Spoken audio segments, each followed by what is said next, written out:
Une dame de 78 ans, aujourd'hui, me dit qu'elle ne voulait pas habiter avec des vieux. Vraiment, ça m'a fait tellement sourire.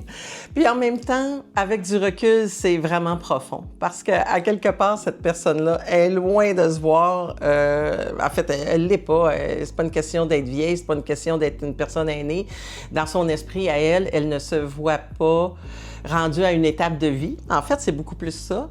Puis sa seule option qu'elle voyait quand je l'ai rencontrée, c'était « Bon, je veux pas m'en aller en RPA, je veux pas m'en aller avec des vieux. » Puis là, vraiment, ça a été une vraie belle rencontre. Puis cette rencontre-là, elle a fini par aboutir vers autre chose. C'est que cette personne-là, on a pu en fait l'accompagner pour lui permettre de réfléchir sur ses autres options. Des autres options, il y en a plein d'autres options.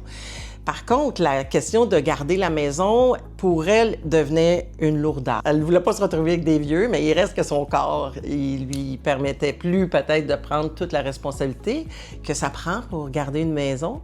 Mais en même temps, en prenant le temps de m'appeler puis d'avoir une rencontre avec moi, mais ça l'a permis de lui donner justement les options qui s'offrent à elle. Puis c'est la raison pour laquelle c'est important de le faire très longtemps avant que réellement ils auriez pu la capacité de décider puis de choisir. Ça, c'est extrêmement important.